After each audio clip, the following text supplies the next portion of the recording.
The legend of Atlantis, originating from the writings of Plato in 350 BCE, continues to fascinate with its mystery and intrigue.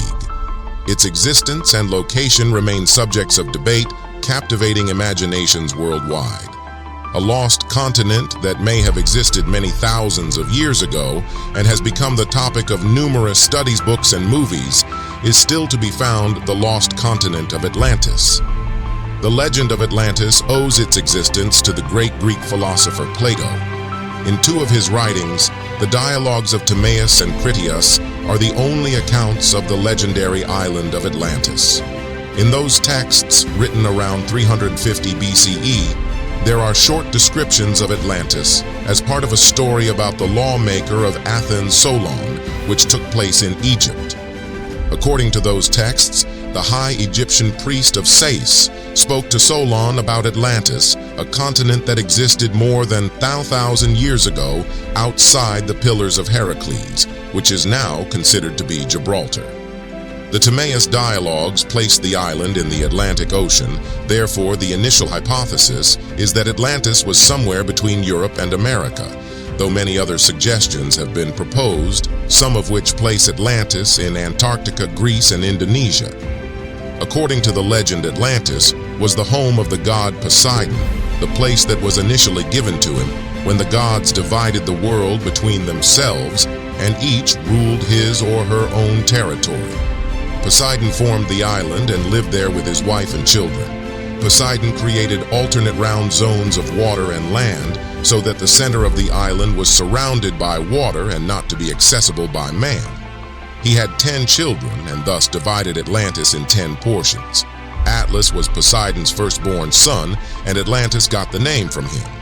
Atlantis was an advanced civilization, rich and prosperous, with everything in abundance, a paradise according to Plato.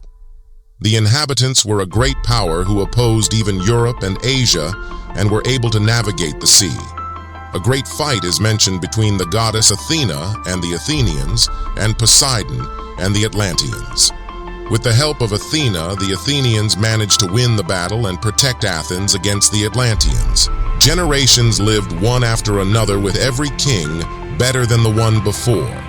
They reached the peak of their society and attained very high spiritual values, but human nature eventually got the upper hand. The values of the Atlanteans began to deteriorate, their behavior changed, and they even defied the gods. It was Zeus who, seeing how an honorable race became corrupted, decided to punish them, gathering the other gods to decide their fate. The rest of the dialogue of Critias is lost. However, the end is mentioned in Timaeus, where in one night, violent earthquakes and floods punish Atlantis, and the whole island disappeared into the depths of the sea.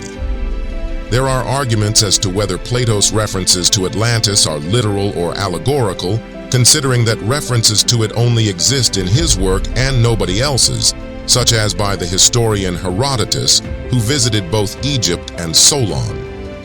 Therefore, historians concur that the description of Atlantis might have been the description of an ideal city society.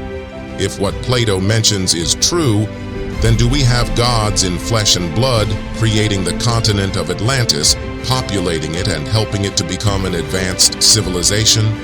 Gods also destroyed Atlantis once it became corrupted, and its inhabitants began misusing their powers, defying the gods and their rules. It cannot be clearer that once again we have references to supreme beings or gods with unique powers, wisdom and technology, the same beings that later on become mythology and in one way or another abandon humanity. Or did they? Even if there are discoveries that have been attributed to ancient Atlantis, it officially remains a legend waiting to be proved as history.